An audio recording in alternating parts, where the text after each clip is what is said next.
Hello guys, welcome back to the channel. Hope everyone's doing all right. Thanks for tuning in. Big shout out to all the subscribers. Welcome along anybody new. Gratitude to all. This video we're going to be talking about the art of head movement, featuring Claressa Shields, the GWOAT.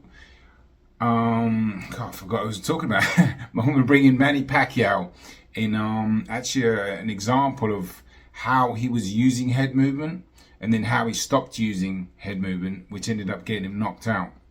Quite interesting too. I'm going to talk about how tiring it can be if you're not used to doing it, on top of other things. And I'm also going to talk about Alexander Usyk and Canelo, how they've used to do a lot more head movement than they do now. Maybe why as well. We're going to get into some theories there, and I'm just going to ramble a little bit, bring in some of the older fighters, or one older fighter, Nicolino Loche, I think that's his name, the Argentinian guy. He had amazing defense too. So flawless and seamless. I'm going to give my thoughts on that at the end of the video. I made a compilation on head movement a long time ago. I'm going to leave that at the end as well. But before we go on, I always like to bring in some music. This is a music channel, really. I get so excited when I talk about music. It really warms my heart. So, man, this thing keeps moving. Sorry. So basically, you got to think of jazz music, right? Like a beautiful head movement. When that fluidity is happening, the pliability, mobility is just rolling around. It is like a smooth jazz song, right? So Miles Davis. Sometimes I try to recreate these tracks, and I couldn't do that because it was just too hard, right? It was just amazing. But there was a pianist that I found covering it, so I kind of used his copy. I'll leave the link for his in the description, but I do have other videos coming up where I'm going to be making the beats. The T.O. Shakur fight, right? 50 Cent, Many Men.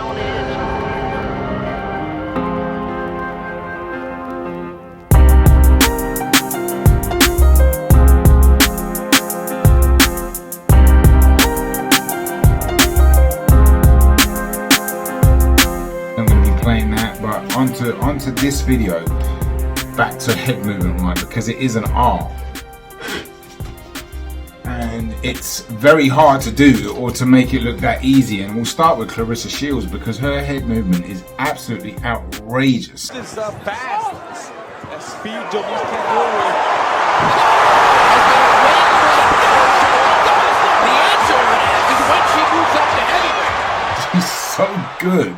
And, she can do it basically as defense, obviously on the ropes when she's been, I can't forget that lady's name that she wiped out, whilst using head movement on the ropes, right? If you look at that balance, as I said, pliability is a big factor in head movement. That's like the ability to bend and move, with the flexibility, rhythm, timing. It's I'm going to get into something called depth perception as well, and it's just the acute little moves of head movement where you have to move your head, obviously maintaining your balance, keeping your position, doing it smoothly, doing it at somewhat of an irregular tempo where you're not just being so obvious with it. Although a metronome style head movement can be a little bit predictable, but it's still an unbelievable thing to do when you're moving forward to bring that head forward, even if you're going backwards, sideways, as I said, to keep your balance, to keep your awareness, to keep your positioning. And Claressa Shields is certainly an elite level boxer, never mind female. Like, in terms of the whole sport, she's right up there with head movement, and it's a joy to watch. It's like jazz music to listen to. But I want to give a big shout out to Don Saxby actually, and Claressa Shields. She trains out at Gleason's gym, not full time. I know she's still in Detroit with John David Jackson, I think. But Don Saxby, inspiration to me, and he trains her. Big shout out to you guys. And I actually been speaking to him for quite a few months now, because when I found out she was training in the gym, I went up to him and I was like, if there's ever a chance, like, and she's in the gym and there's obviously she okays it, or we could come to some agreement where I could make a video up close, you know, I would absolutely love to. And I'll play one that I'm making in the background with Cuba. Shout out to you, my brother, and Don.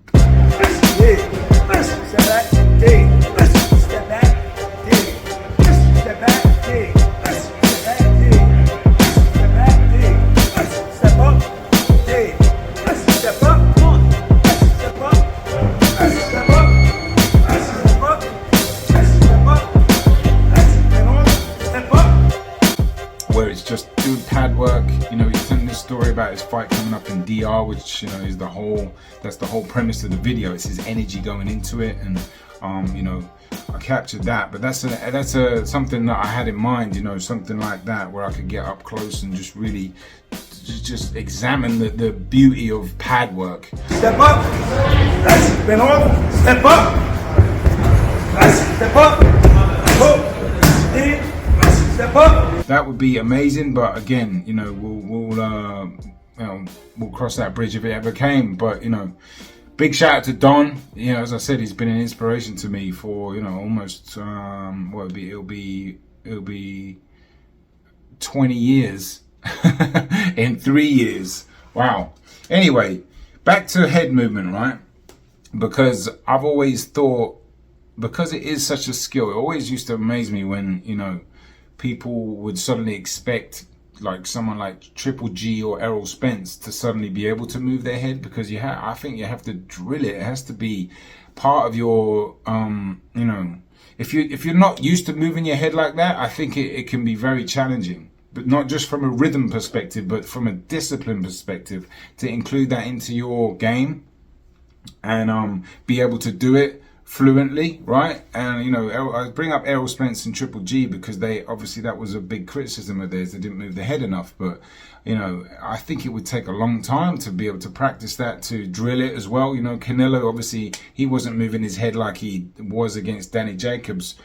Obviously, when he fought Mayweather, you know, he completely transformed his style, really. I know he's had different styles in terms of, he used to be a bit more of a back foot counter puncher, or like come on, like, you know, I'll meet you here type thing. He wouldn't necessarily be, he definitely wasn't a front foot counter puncher like he is, but his head movement plays a massive part. And, you know, I think it was Austin Trout actually when he really first started breaking it out.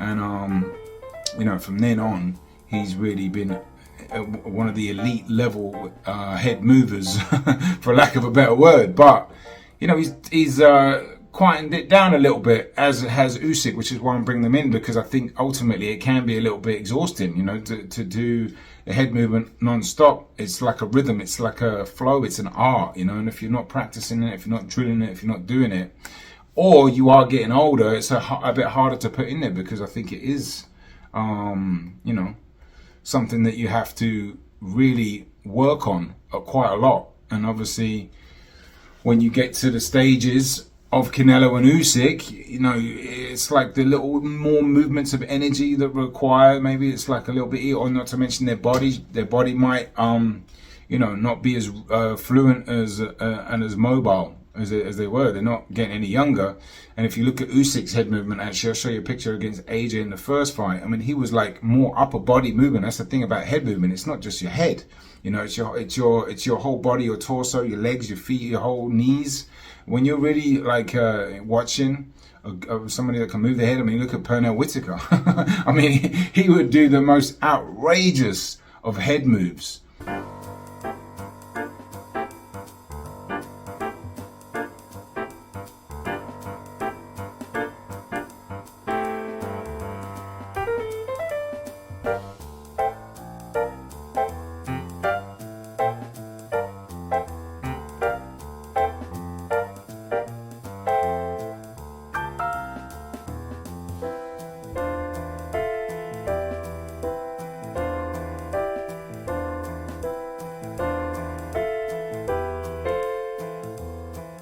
you know, like defied athleticism really. Pernell Whitaker, one of probably the greatest defensive fighters, if not the greatest ever.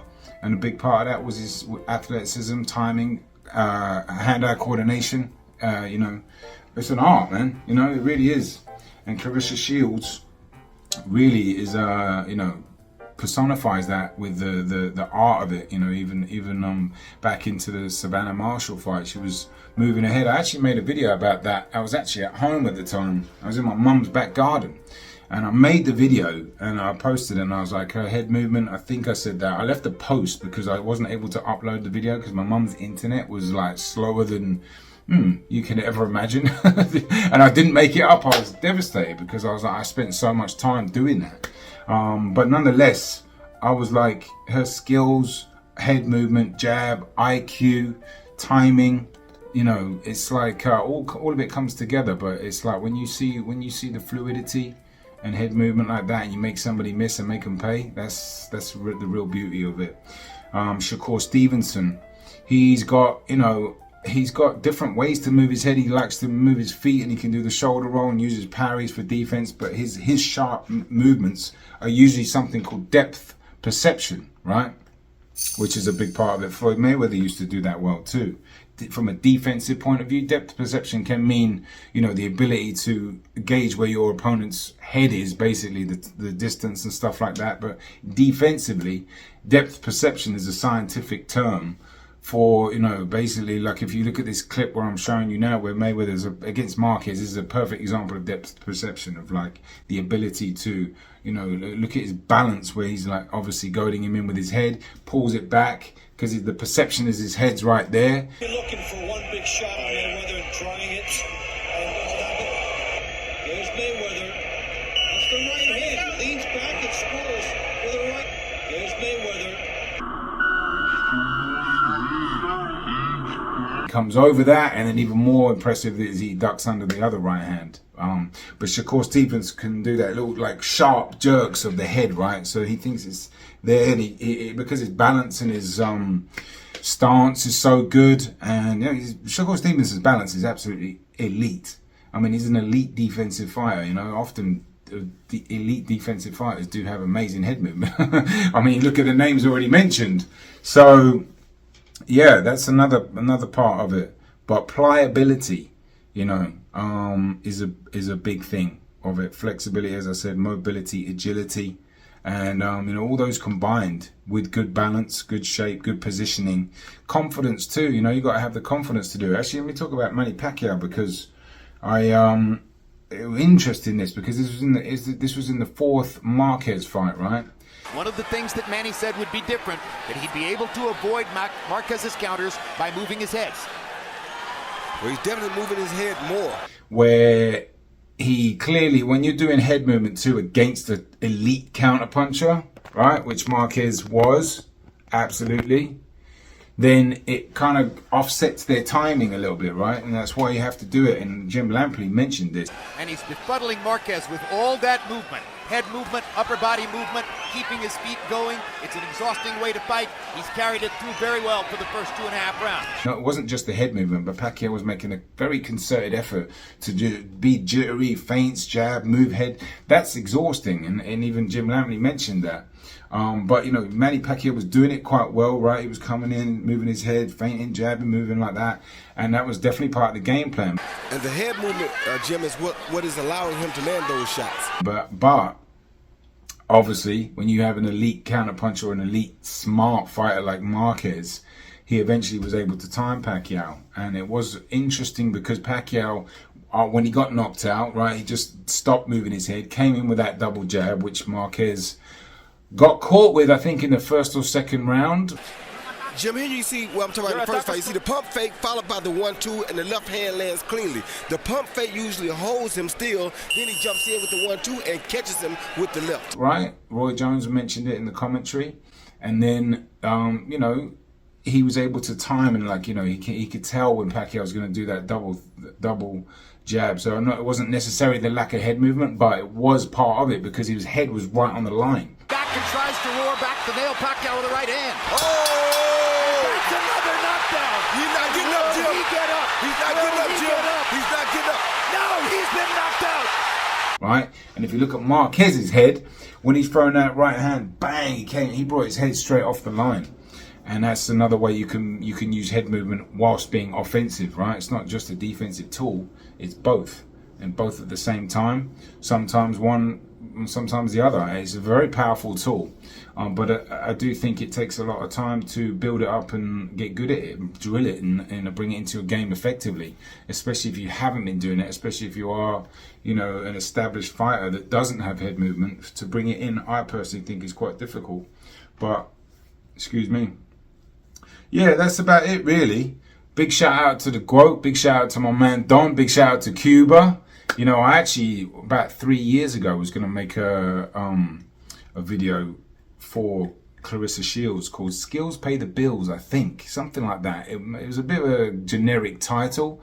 I'll bring up the thumbnail because you can tell it's an older thumbnail because it's not that good. I tried to get better at doing the thumbnails, but I know she has a fight coming up. February 22nd is a rematch against Cruz, which that was her first debut, and you know, that was a win on the first debut for Shields. But she's obviously, look, her accolades, almost to, I've forgotten how many, like is it like 18 world titles, 5 weight classes, multiple undisputed, two gold medals in the Olympics.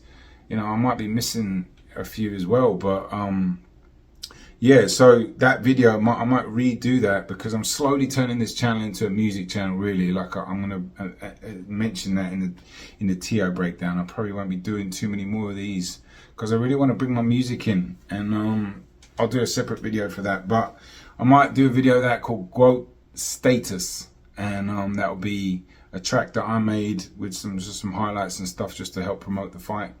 Do what I can. Gleason's gym family, do you know what I mean? Big up Don. And that's it, really. I hope you guys enjoyed the video. As always, very grateful if you made it this far. Smash the like button, and I will leave the video that I made at the end of this with a beat as well. Just going over my notes. Well, I think I covered all of it. So that's good. But yeah, thank you. Take care. I'll see you soon.